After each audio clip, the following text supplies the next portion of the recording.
welcome to Donnybrook Next Up. On behalf of my colleague and co-pilot Bill McClellan, we are delighted to welcome to the program in person Dr. Michael Kinch of Washington University's Institute for Public Health.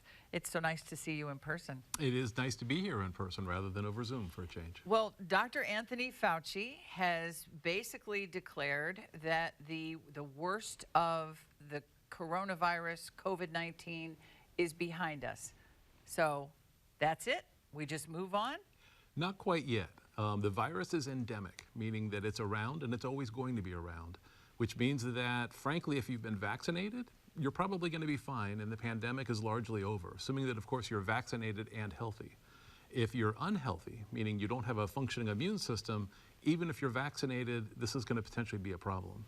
And if you've chosen not to be vaccinated, which in my mind is not such a smart decision, then this is going to be a real problem for you, and eventually you're probably going to get very, very sick and possibly worse. Wow. Let's talk about protocols if one does get it, because it seems to be endemic, it's in the community.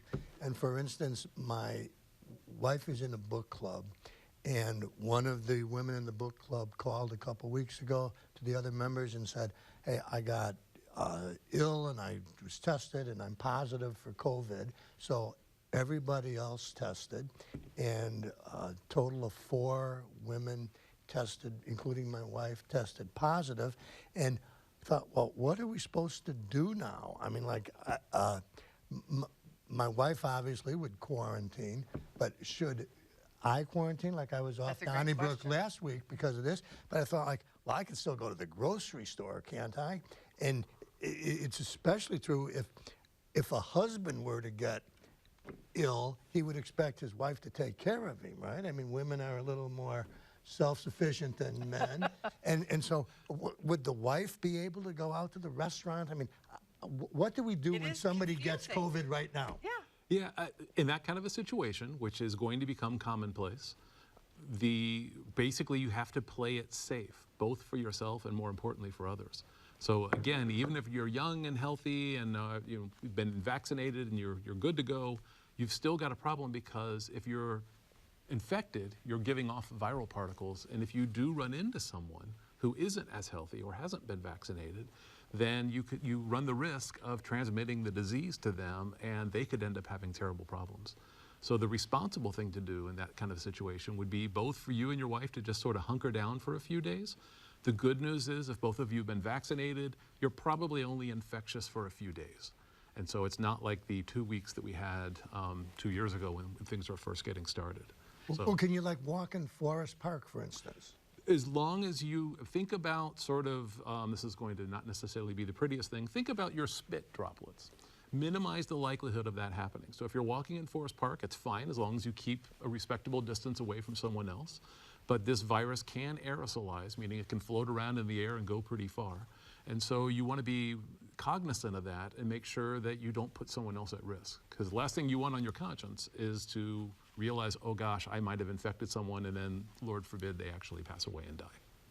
So the CDC this week also has said that 50% of Americans have had COVID.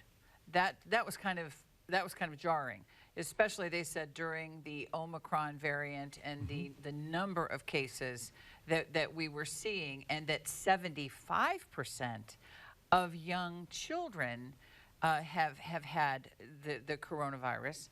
And so when they talk about is it Moderna that wants to be the vaccine provider for young children? Right. Why, in layman's terms, Dr. Kinch, why do children need to be vaccinated if the level of infection has already been so high? For the reasons we talked about. So actually for a whole lot of different reasons. One is, again, if a child is vaccinated, their likelihood of being able to become infected and transmit the virus is greatly reduced by vaccination. Okay. So if they're not vaccinated, their likelihood of being able to pass the infection on to, say, an unhealthy grandparent goes up exponentially. So for that reason alone, you want to do it. The other thing is that a lot of people think, oh, I had the virus, I was even diagnosed positive, and therefore I'm protected for the rest of my life.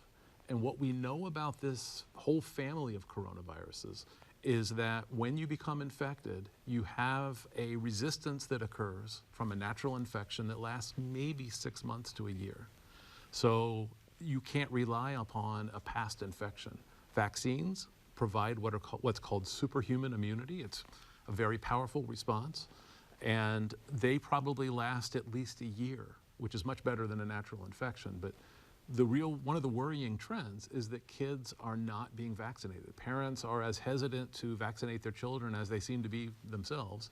And the fear is that half of the children are not going to get vaccinated, and they're essentially going to be germ factories, and there are a lot of implications of that. Okay, now, we also have gone through these different variants, and each variant is a new concern, and people have worried aloud that one of these variants might be more lethal than we have seen before. So I'm a little confused about how all of a sudden we can say the pandemic is over, it's now endemic, it's more like the flu, it's just going to stick around. Well, how come we're not worried that a new variant will arise that will be more lethal and perhaps not as easily stopped by the present vaccines? Well, there are 2 points, I think, that are to be made. One is that keep in mind that in an average year, flu kills 60,000 people. So it's endemic, but that doesn't mean it's not dangerous, because it kills an enormous number of people. The second part of that is that so long as the coronavirus remains endemic, there will be new variants. So that's, again, a good reason to get vaccinated, is to decrease the number of particles, because the more virus that's out there, the more likely it'll mutate. If it mutates, you can get a new variant, and you can end up having sort of one of two nightmare scenarios, and maybe both. One is that it becomes more dangerous, sort of like what we saw with Delta. The other possibility is that you end up ultimately selecting for a variant that doesn't care about the vaccine. The vaccine doesn't hit it. And if that occurs, we're back to where we were in January of 2020. And so for all of those reasons, we need to remain concerned. It's not really something to celebrate that it's gone from pandemic to endemic. It just means that this thing is going to be around for a long, long time. Probably, it will presumably be around forever. Which is why what is happening in China seems to be a concern, because you have, and walk our viewers through it, because you have what is happening in Beijing and Shanghai. They are being quarantined, they are being tested, and so much of what I'm reading is because of financial markets and supply chains, and so the Chinese government is really trying to get ahead of this. And yet you wonder, Dr. Kinch, how much of this is, it's so hard to tell anymore, how much of this is economic or political, and how much of this is sound health policy? Well, the Chinese took a very different approach than we did in the West. And they specifically went after what's called a zero COVID policy. And that means that no one is to get infected. We're going to nip it in the bud each time that we see someone become infected. And frankly, for a year and a half, 2 years, it looked like it was a pretty good policy. It's very draconian. They lock people down, and at machine gun point, you don't leave the house. The problem with it, and when you look further, it turns out that the Chinese have opted not to get any of the Western vaccines. They produce their own, and the vaccine that they have, frankly, is not very good. And they've done a very poor job of vaccinating their public. So the consequence is that they have a public that is as vulnerable to COVID today as the world was 2.5 years ago. Does that increase our risk? Because that was ground zero. We're not sure where yet. A lot of debate there. But does it mean that we're looking at something similar? If it gets out of control in China, there's a risk that with that many people becoming highly infected, that you'll get a new variant that arises that is, again, either more lethal or cares less about the vaccine. However, with the way that they basically have these draconian measures, I would say the likelihood of that is much reduced. I think the lesson to be learned is what we're seeing now with these incredible spikes in deaths in China is that if you don't get vaccinated, or if you get vaccinated with an inadequate vaccine, you're going to experience massive death in your population. And so the Chinese are very likely to catch up with the West due to, frankly, their failure to properly vaccinate. You know, now that it's endemic, the pandemic is over, people are traveling more, and people like me want to take road trips. More ambitious people want to do international traveling. And people are that I know are a little frightened of that. Like, you know, geez, should they go to Italy, but maybe they'll get stuck in Italy, or cruise ships? Should people feel safe to travel internationally or go on cruise ships right now? Well, I don't want to give travel advice, but I would say that if there is an upside to an endemic virus, is that it's pretty bad everywhere. And so I think that it's highly unlikely that you're going to see these regional shutdowns. It may happen every now and then. For example, again, in China, with the zero COVID policy, that's a political reason why they shut things down. From a health standpoint, unless there is a new variant that arises that either ignores the vaccine or that is highly lethal, I rather doubt personally that it will end up causing the sorts of shutdowns that we saw in early 2020. We are rapidly approaching, if we haven't already, past the 1 million fatality mark in this country. And when the World Health Organization criticizes the West for basically being too relaxed too quickly, will we ever get to a point where, pre-pandemic, where we thought of health policy without the political prism? It seems now that it's very difficult to separate the two. It's unfortunate, but politics and science have been conflated with one another, and they should not. They are completely separate. Will there be suspicion by certain political views or people that hold certain political views about science? Yes, I fear that danger. Well, that danger was already here. It's been exacerbated by the pandemic and the politicization of all aspects of the science. That's a huge problem that's probably going to take generations to overcome. But I think there are bigger concerns. You know, you mentioned we're at 1 million people, and we're probably well in excess of 1 million. If you look at, because we don't fully know how many people have died from this. There's what's called excess deaths. And in the US alone, we've passed that. We passed the 1 million mark probably a few months ago. But put that in perspective, the Second World War, 400,000 Americans were killed. This is 2.5 times that. There are just every statistic that you look at, we have exceeded dramatically. And who would have thought in 2020 we would have accepted 1 million deaths, 1 million American deaths, and said, oh, that's not a big deal. And there still are people saying this is fake or it's not a big deal. This is 1 million people. That's a huge number. And again, we've got to separate the politics and say when this happens again, and unfortunately pandemics are a natural phenomena. They occur every 2 or 3 decades on average. We have to separate that out and learn some lessons from this past.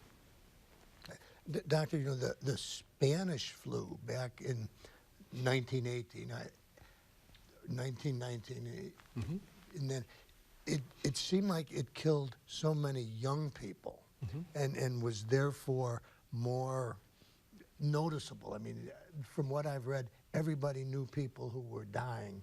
And this flu, or COVID rather, is mainly targeted older people, and there are a lot of people now who don't know anybody who's died from it. I mean, how come that one in 1919 was striking young people and this one going after mostly older people? So I think that there are a couple of issues with that. One is that if you ask the question, do you know someone who's died of COVID, I would be willing to bet that almost every single American knows multiple people.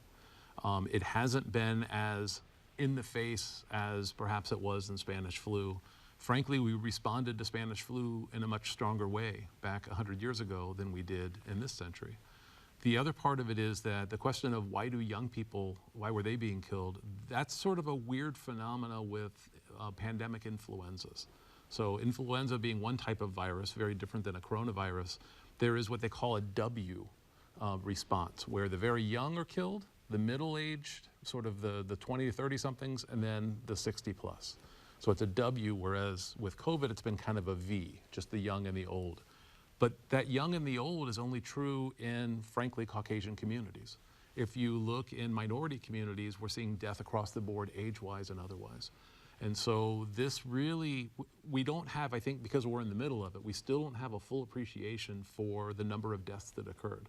And I think that historians are going to look back at this and Spanish flu, and COVID might actually end up being ranked worse. Well, when you say the young and the old, I don't know anybody young who died. Were there a lot of very young people who died of COVID? Sorry, misstatement on my part. The interesting thing about this virus, most viruses kill the very young and the very old. Okay. So the very young because they're naive, immune naive. This is a very weird virus because it seems to not be as lethal for the very young, but it's lethal for the old, and again, it's also lethal for non-Caucasian minorities. Well, and to that point, I know that Los Angeles, it is obviously a full-blown crisis, but especially in the Hispanic community. And there was an interview between one of the health officials out there where they said that just in every way, these people have been failed by the system, because they're afraid, you know, of what is going to happen to their immigration status. So we were losing so many people who should never have been lost. This is going to reverberate, isn't it, and send out shockwaves for, as you said, generations. Well, I believe so, and hopefully we learn some things. For example, we've heard the term healthcare disparities, but this has really been the definition, that those who have access to good medicine, good doctors, this has impacted them, but not as nearly as much as those who don't have access to good doctors and medicine, those who are uninsured. And so independent of any of the politics around that, it makes sense for the health of the nation in every sense, both the political sense, the economic sense, and the literal sense, to make sure that we get rid of these disparities, because again, we can't afford to lose another 1 million people in the next pandemic. And if it's something like influenza, where you do see that W, there you have situations where pandemic influenza can take out large groups of people, can be completely disruptive to an economy, and without sounding like Chicken Little that the sky is falling, pardon the pun, there is an avian flu out there that we're very nervous about, and you may have heard about, you know, both at the personal level and at the industrial level, chickens and other things are being culled to try to stop that avian flu. Last thing in the world we need is to start a new influenza pandemic, which again, on average, comes every few decades, and we haven't really had a good one or a big one since about 1968. Hey, do you have a sense, Doctor, that we really have learned much? Or, I mean, it just seems like people are so set in their ways, and you say, putting politics aside, it's impossible to do. And it seems like the people, we're still having people fighting over masks and vaccinations. I mean, it doesn't, from where I sit, it doesn't look like the people that we've learned anything. Maybe physicians have, but I don't think we have. I think scientifically we've learned a lot. The problem is that I would argue that we're probably in a worse situation today than we were in 2020.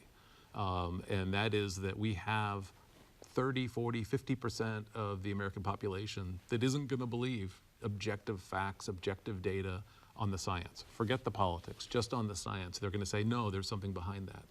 And we've lost a lot of people. Now, I wrote a book that came out in 2017 talking about how this isn't a new phenomenon. We've seen this hesitancy, whether it's to vaccines or other scientific phenomena in the past, but today it's far worse. When you look back on the 1918, 1919 flu, basically there was a recognition that medicine and science saved the world. and there was an embrace of it in the years afterwards. I don't anticipate that's going to happen in this case. If anything, there is probably going to be a greater concern and skepticism about science after this than before when we went into it, and it was already pretty bad before. So if we're smart and we actually start to trust facts again, I think we've got many more facts and it can be much better.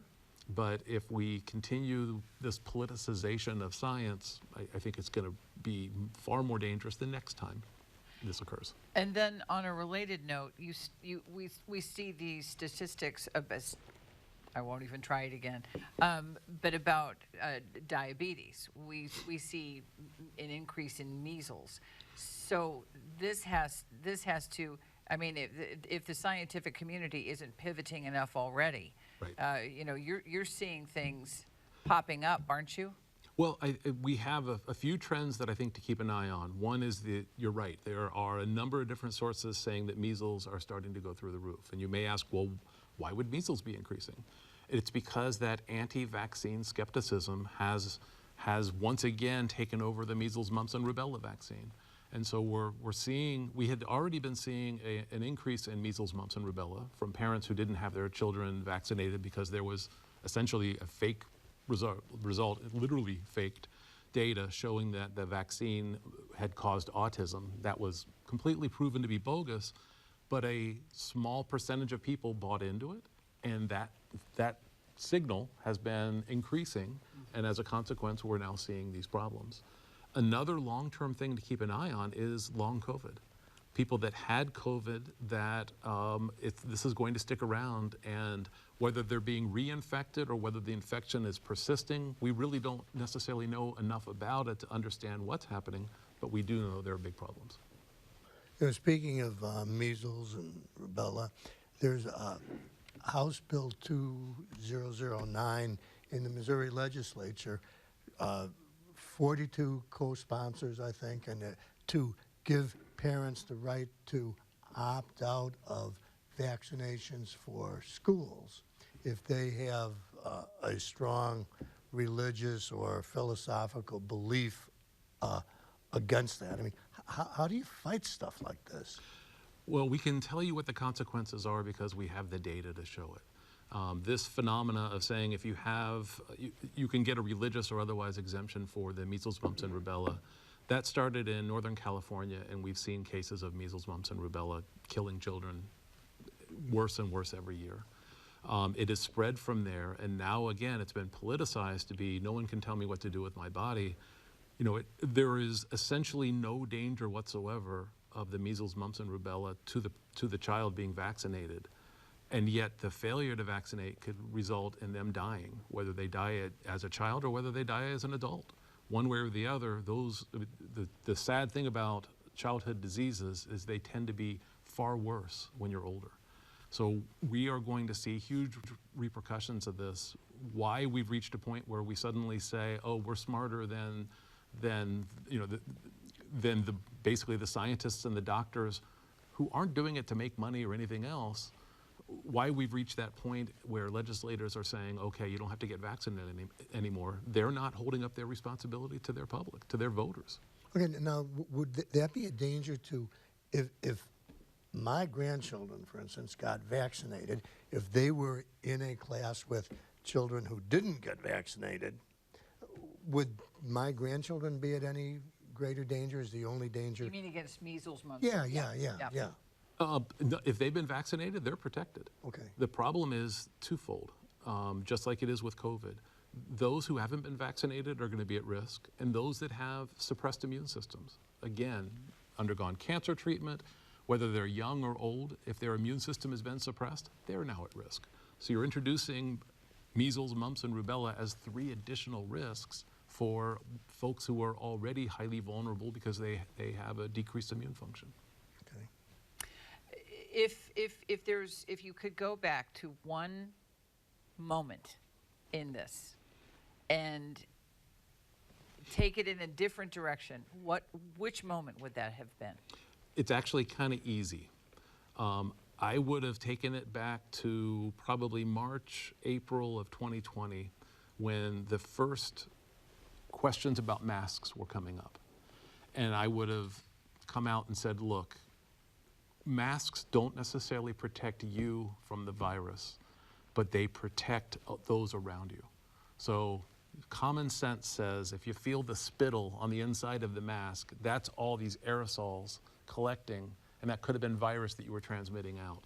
Instead, in my mind, the scientific community sent a confusing message on masks, and that compromised everything else that came out of the scientific community before or since and up till and including now. Right. Aside from COVID, a person who's in public health, what are you looking at right now? Is there any good news or? The good news is we have got an amazingly safe vaccine, and that vaccine has held up even despite being attacked by many different variants.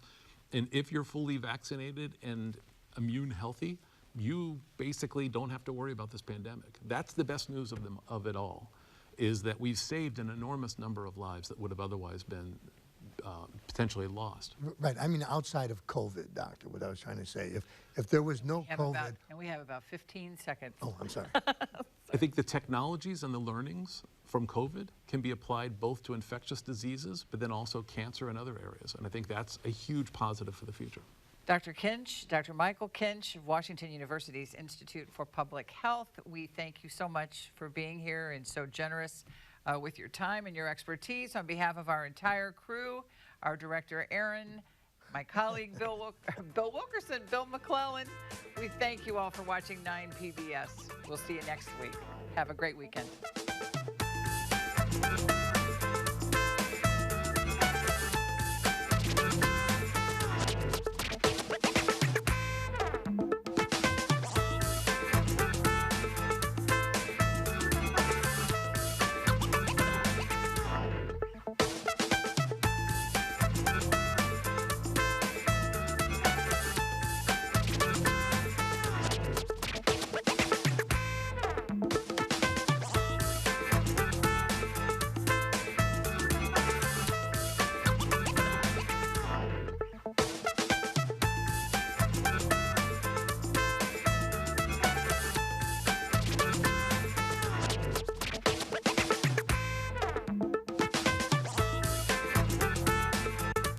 Donnybrook is made possible by the support of the Betsy and Thomas Patterson Foundation and the members of 9 PBS.